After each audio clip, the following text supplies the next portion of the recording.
નમસ્કાર મિત્રો, standard 11 chemistry chapter number 10 part 2. હવે આવર્ત કોષ્ટક વિશે આપણે જાણીએ છીએ. આવર્ત કોષ્ટકની અંદર અત્યાર સુધી શોધાયેલા તમામ તત્વોને ચોક્કસ ગુણધર્મના આધારે ગોઠવવામાં આવ્યા છે. એમાં દુનિયાભરના તત્વોની સંપૂર્ણ માહિતી મળી શકે. કયું તત્વ કયા આવર્તમાં છે, કયા સમૂહમાં છે, ઈ આવર્ત અને સમૂહના આધારે આપણે ચોક્કસ એના ગુણધર્મ વિશે કહી શકીએ. પણ હવે ઈ ગુણધર્મને વિસ્તારપૂર્વક ડિટેલમાં સમજવા માટે યાદ કરો, આવર્ત કોષ્ટકને 4 વિભાગમાં વહેંચેલું છે. દાખલા તરીકે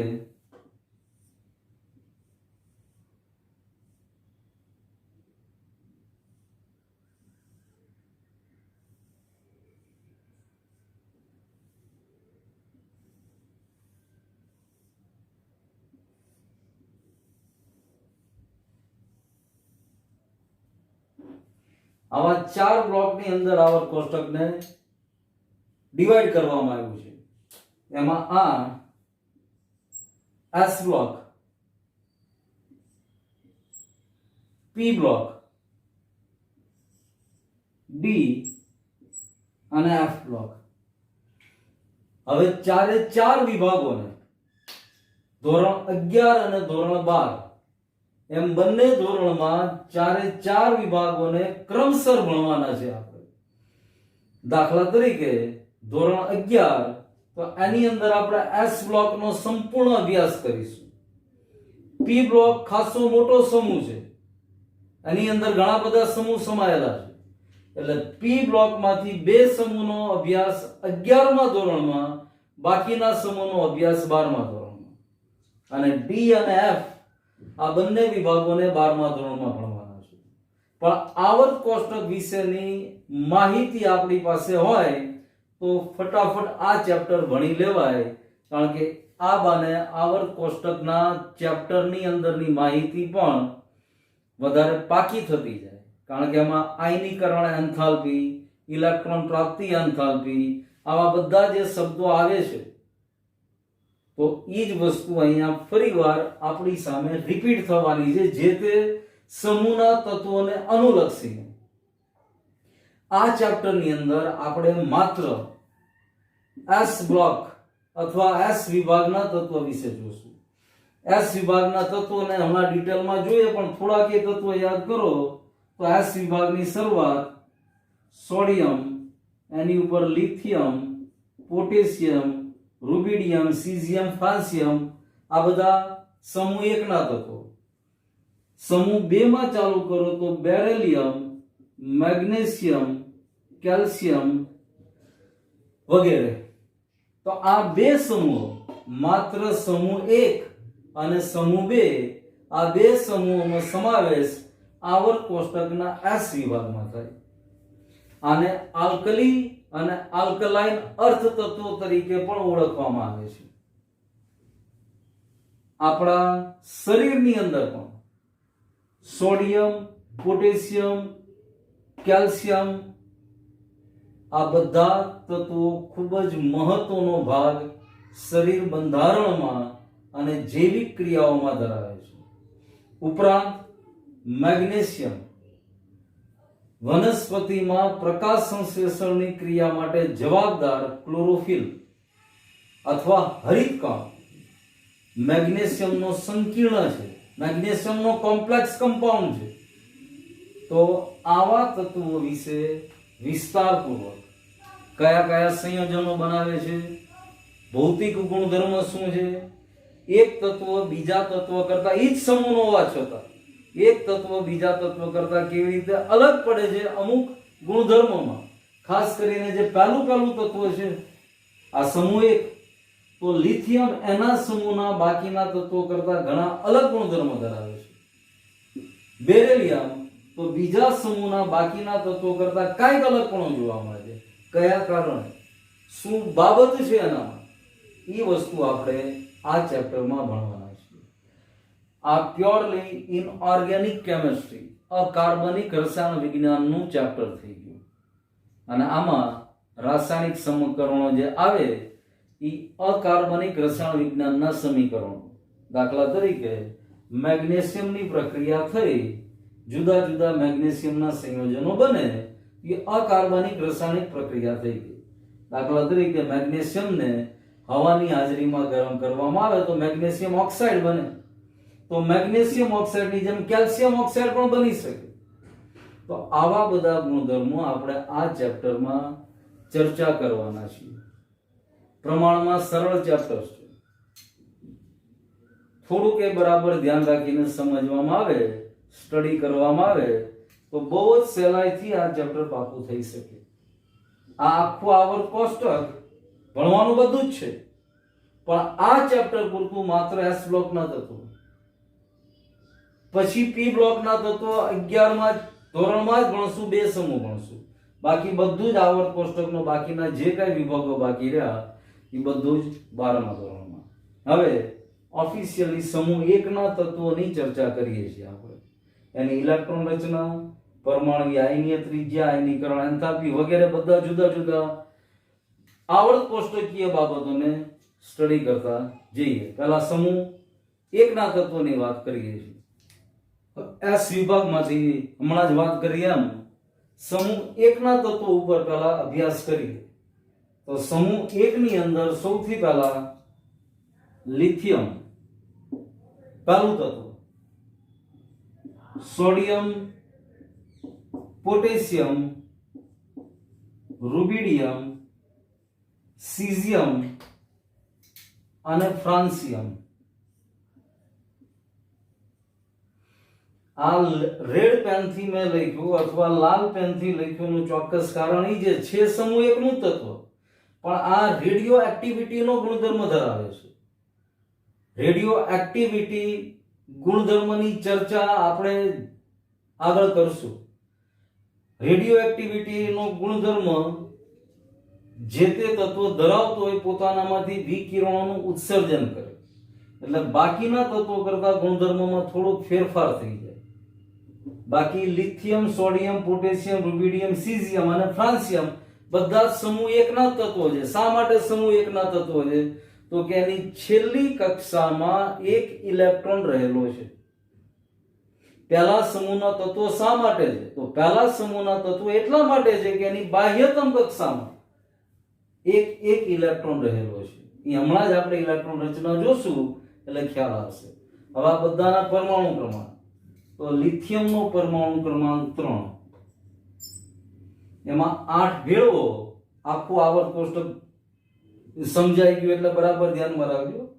આવર્ત કોષ્ટક બરાબર ગળે ઉતરી ગયું એ વિદ્યાર્થીને આ ઇલેક્ટ્રોન રચનામાં પરમાણુ ક્રમાંક લખવામાં કોઈ તકલીફ ન પડે, કારણ કે આ પહેલા આવર્તનું તત્વ છે.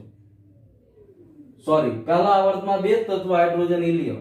આ બીજા આવર્તનું તત્વ છે, આ ત્રીજા આવર્તનું તત્વ છે. એટલે બેમાં 8 ઇલેક્ટ્રોનનો ફેરફાર હોય એટલે સોડિયમમાં 11 ઇલેક્ટ્રોન હોય, મતલબ સોડિયમનો પરમાણુ ક્રમાંક 11 થાય. પોટેશિયમ 19, 8. હવે આમાં 18 નો ફેરફાર હોય, કારણ કે પહેલા આવર્તમાં 2 તત્વો, બીજામાં 8, ત્રીજામાં 8, ચોથામાં 18, પાંચમામાં 18. આ બધું આપણે બરાબર સમજી ચૂક્યા છે એટલે જ આ આગળ ચાલી શકે. આમાં કોઈના પરમાણુ ક્રમાંક ગોખવાની કે યાદ રાખવાની જરૂર નથી.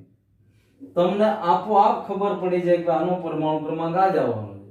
હવે 19 માં 18 ભેળવો એટલે 37 થાય.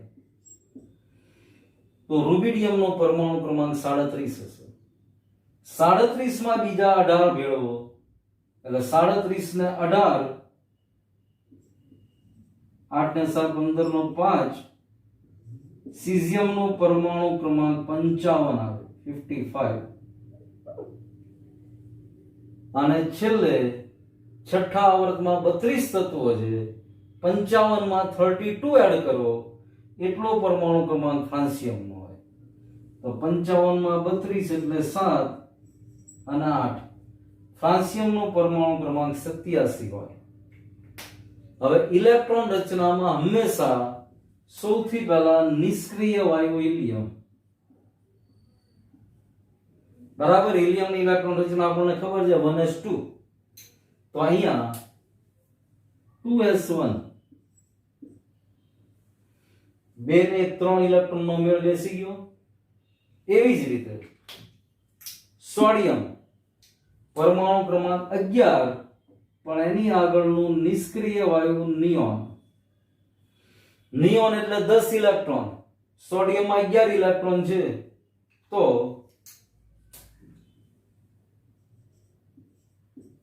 3s1.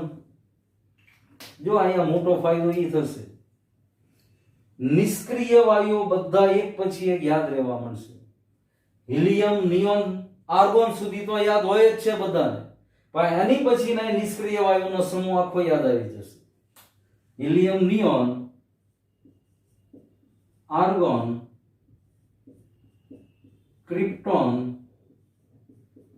Xenon, radon. પરમાણુ ક્રમાંક 2 10 18 36 54 અને 86 86. હવે પોટેશિયમ જો આર્ગોન, આર્ગોન એટલે 18 ઇલેક્ટ્રોન આવી ગયા. આર્ગોન નો પરમાણુ ક્રમાંક 18 છે. પોટેશિયમ 19 ઇલેક્ટ્રોન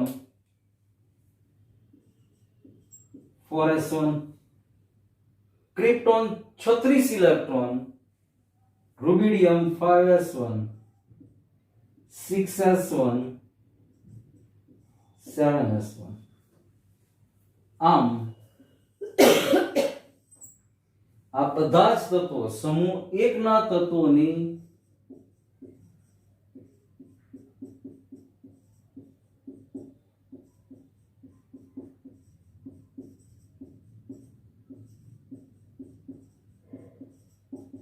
સામાન્ય ઇલેક્ટ્રોન રચના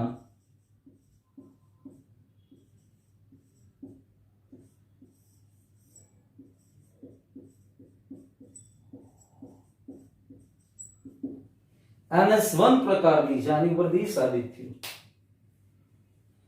સમૂહ 1 ના તત્વોની સામાન્ય ઇલેક્ટ્રોન રચના NS1 પ્રકારની છે. N 2 3 4 5 6 7 S1 S1 S1 S1 બધામાં કોમન. મતલબ સમૂહ 1 ના તત્વોની બાહ્યતમ કક્ષામાં એક એક ઇલેક્ટ્રોન રહેલો છે. પછી લિથિયમ હોય, સોડિયમ હોય, પોટેશિયમ હોય, રૂબિડિયમ હોય, સીઝિયમ હોય કે ફ્રાન્સિયમ હોય. ઇલેક્ટ્રોન ગમે એટલા હોય. લિથિયમમાં 3 જ ઇલેક્ટ્રોન છે, એની સામે ફ્રાન્સિયમમાં જો તો 87 ઇલેક્ટ્રોન છે, પણ બાહ્યતમ કક્ષામાં માત્ર એક જ ઇલેક્ટ્રોન છે. અને આવર્ત કોષ્ટક વાળા પાઠમાં ભણી ગયા છીએ કે બાહ્યતમ કક્ષાના જ ઇલેક્ટ્રોન રાસાયણિક પ્રક્રિયામાં ભાગ લઈ જુદા જુદા સંયોજનો બનાવી શકે. એટલા માટે આ બધા જ તત્વો પહેલા સમૂહના તત્વો છે કે જેની સામાન્ય ઇલેક્ટ્રોન રચના NS1 પ્રકારની છે. હવે આની સાથે જ બીજો ગુણધર્મ જોઈએ છે પરમાણ્વીય અને આયનીય ત્રિજ્યા. હવે ફરીવાર યાદ કરો આવર્ત કોષ્ટક. આમાં મારે વારે વારે આવર્ત કોષ્ટક યાદ કરાવવું પડશે, કારણ કે એમાં ભણી ગયા છીએ આપણે. સમૂહમાં ઉપરથી જેમ નીચે જઈએ એમ તત્વનું પરમાણ્વીય કદ અને આયનીય કદ વધતું જાય, કારણ એક એક કક્ષા ઉમેરાતી જાય છે. જો તો એટલા માટે લિથિયમ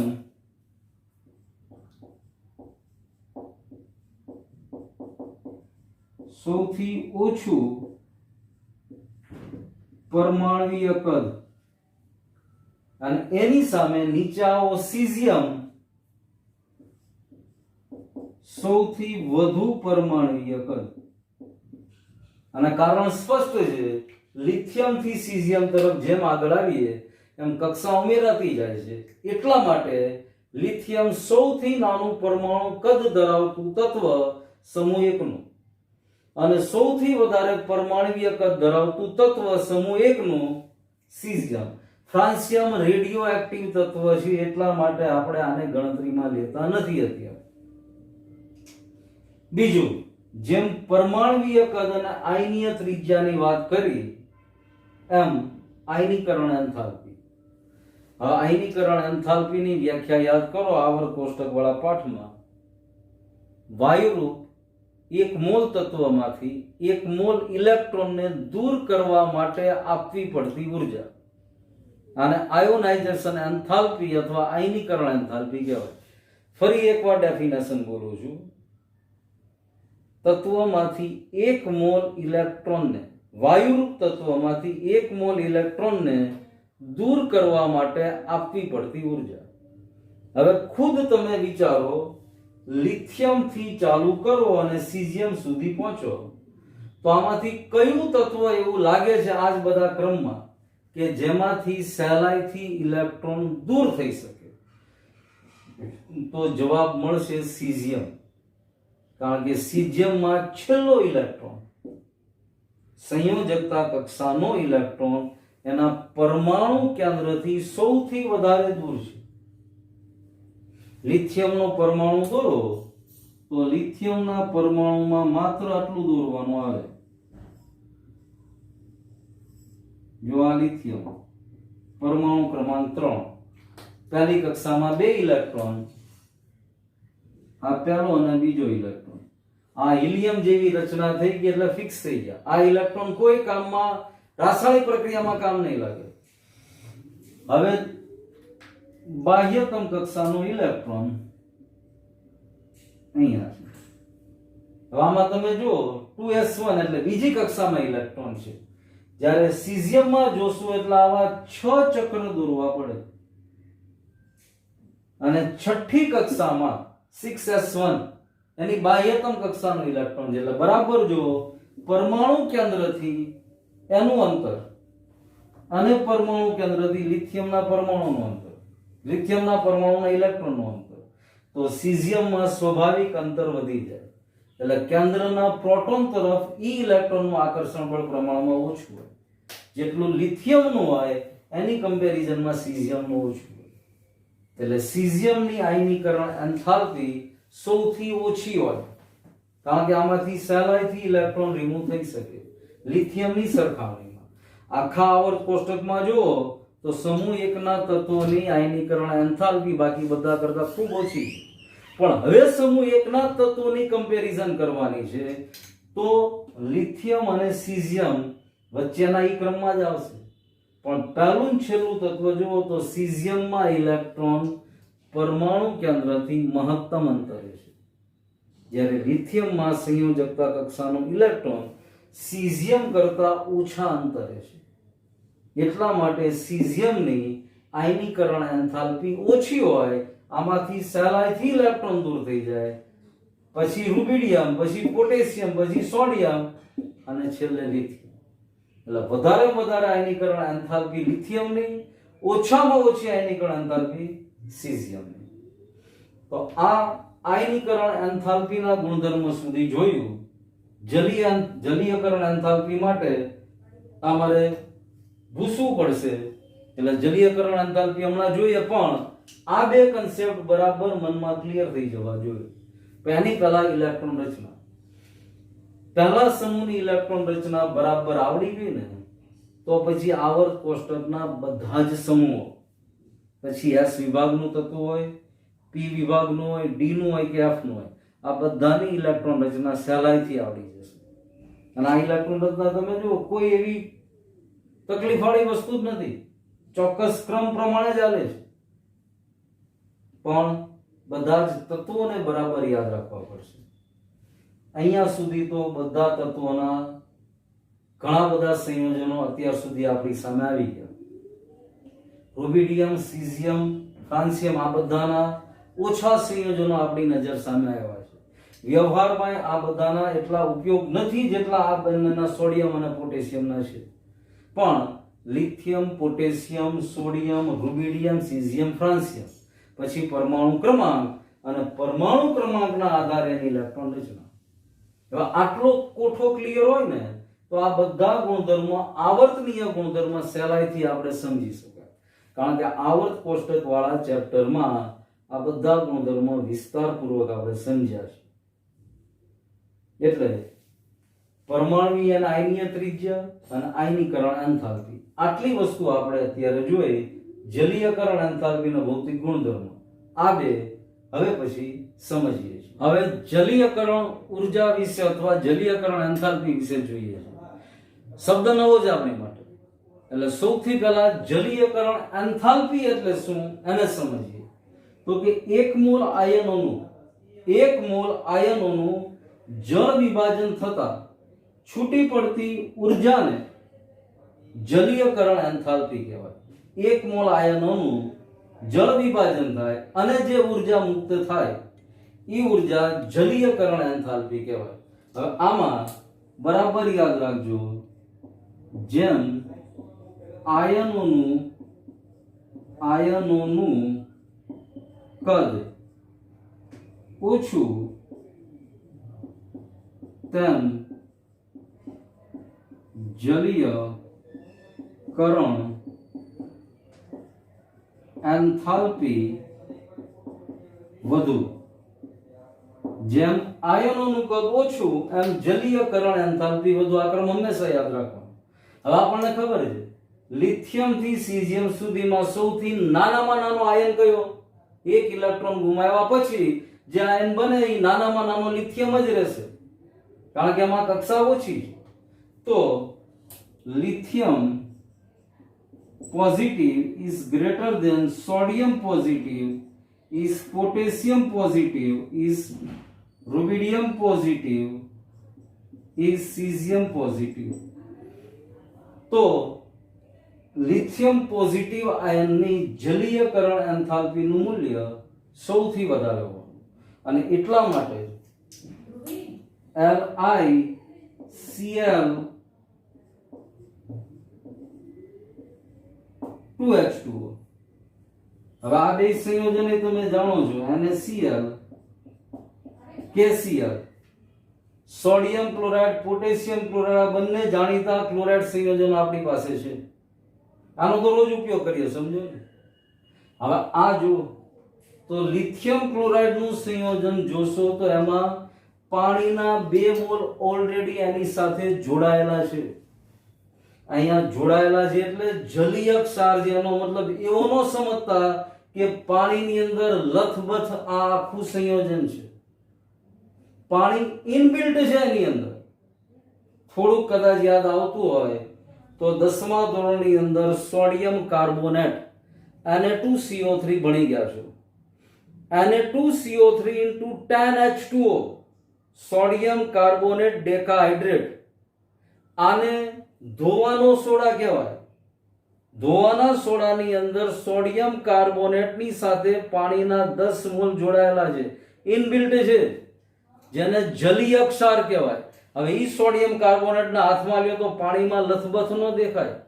પાણી ઇનબિલ્ટ છે, એની અંદર છે. ગરમ કરો તેમાંથી પાણીના મોલ દૂર થઈ જાય, પણ હોય ઘન પદાર્થ જ.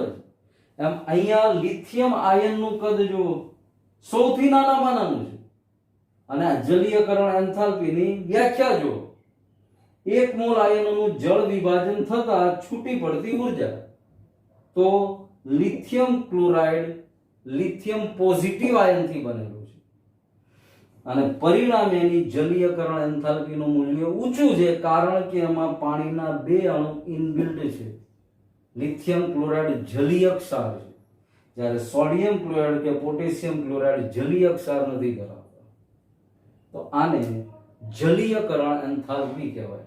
યાદ રાખવાનું, લિથિયમની જલીયકરણ, લિથિયમ આયનની, લિથિયમ પોઝિટિવ પ્લસની જલીયકરણ એન્થાલ્પીનું મૂલ્ય બાકીના બધા પહેલા સમૂહના તત્વ કરતા વધારેમાં વધારે છે, અને ઓછામાં ઓછું સીઝિયમ પોઝિટિવનું, કારણ કે આ આયનનું કદ સૌથી વધારે છે.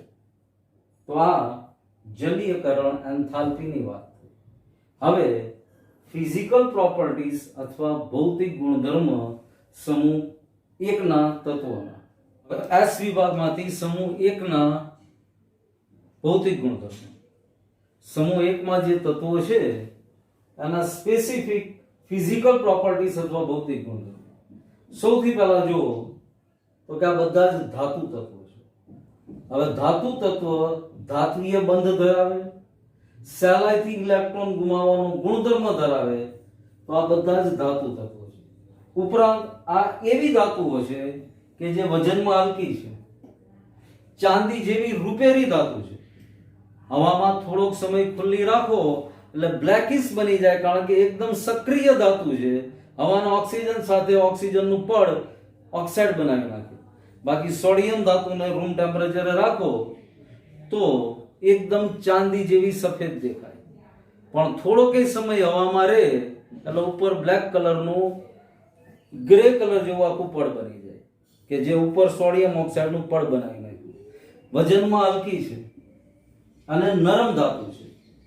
10મા ધોરણમાં કે આગળના ધોરણમાં સાંભળ્યું હશે, સોડિયમ અને પોટેશિયમ ચપ્પુ વડે કાપી શકાય એવી નરમ ધાતુ છે. તાંબુ, લોખંડ આ બધી ધાતુઓ છે, પણ એ ચપ્પુ વડે કાપી નહીં શકાય. જ્યારે આ ચપ્પુથી સહેલાઈથી કાપી શકાય એવી નરમ ધાતુ છે. મોટા કદના કારણે ઘનતા ઓછી છે.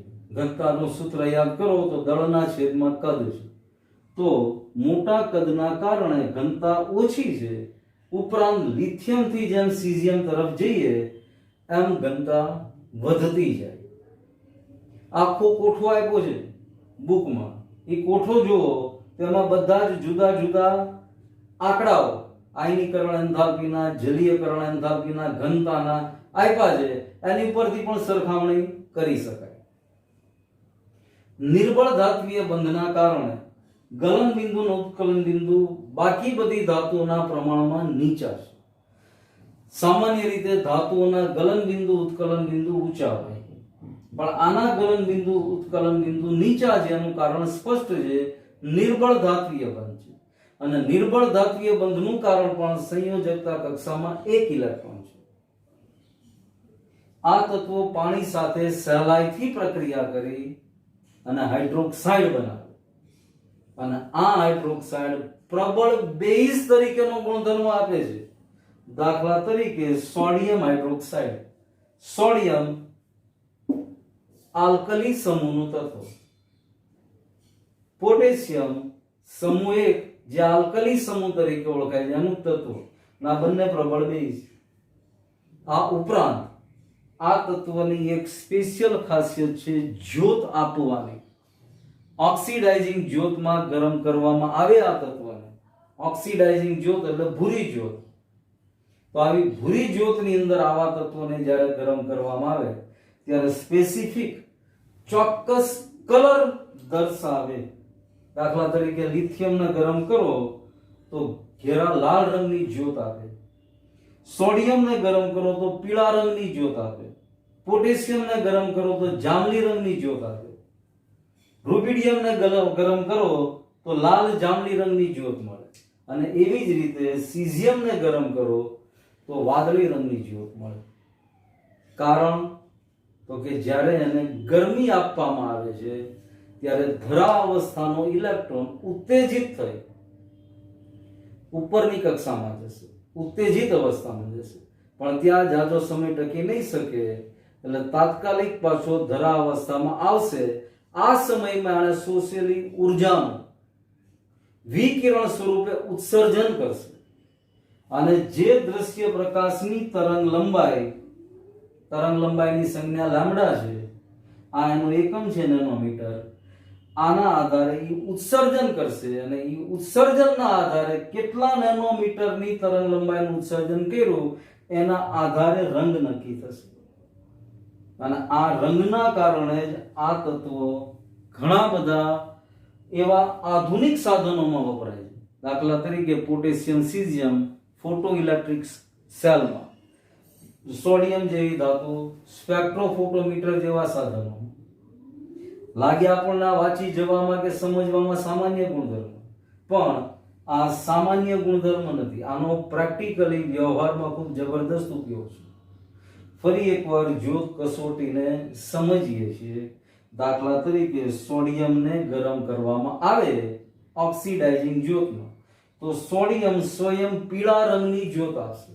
શા માટે આવું થાય છે? તો કે જ્યારે સોડિયમ ધરા અવસ્થામાં છે ત્યારે એની પાસે કોઈ એવી વિશિષ્ટ ઉર્જા નથી. જેવી તમે એને ગરમી સ્વરૂપે ઉર્જા આપી એટલે એની સંયોજકતા કક્ષાનો ઇલેક્ટ્રોન ધરા અવસ્થામાંથી ઉત્તેજિત થઈ ઉપરની કક્ષામાં. ત્યાં લાંબો સમય રહી નહીં શકે. જે એને શોષેલી ઉર્જા છે એને ઉત્સર્જિત કરશે અને ધરા અવસ્થામાં પાછો આવશે. હવે આ જે ઉત્સર્જિત કરી ઉર્જા એ આ પ્રકારના 589.2 નેનોમીટર તરંગ લંબાઈના વિકિરણનું ઉત્સર્જન થશે અને પરિણામે આ નેનોમીટર અથવા આ તરંગ લંબાઈ પીળા રંગને અનુલક્ષીને છે, માટે સોડિયમ પીળા રંગનું ઉત્સર્જન કરે છે અથવા પીળો રંગ જ્યોત કસોટીમાં આપે છે એવું કહેવાય. સીઝિયમને ગરમ કરો તો વસ્તુ આ જ બનશે, પણ સીઝિયમ વાદળી રંગની જ્યોત આપશે, કારણ તરંગ લંબાઈ જુદી થઈ ગઈ. ઉત્સર્જનની 455.5 છે. એટલે અહીંયા ઘણાને એવો પ્રશ્ન થાય કે એક જ સમૂહના તત્વો છે તો એક સરખી જ્યોત કેમ નથી આપતા? તો એક સરખી જ્યોત ન આપવાનું કારણ કે જ્યારે ઉત્સર્જિત કરે છે વિકિરણ ત્યારે જુદી જુદી તરંગ લંબાઈનું ઉત્સર્જન કરે છે ને એટલા માટે તરંગ લંબાઈ અહીંયા આપી છે કે ભાઈ આટલી તરંગ લંબાઈ, નેનોમીટર તરંગ લંબાઈનો એકમ છે. 1 મીટરનો 1 અબજમો ભાગ, મતલબ જ્યોત કસોટી. તો અહીંયા સુધી આના ફિઝિકલ પ્રોપર્ટીઝ અથવા ભૌતિક ગુણધર્મની ચર્ચા કરી. આ આખી જ કેમિસ્ટ્રી બરાબર માર્ક કરજો. આની પહેલાના જે કાંઈ ચેપ્ટર્સ ભણ્યા એની કરતા આખી અલગ છે.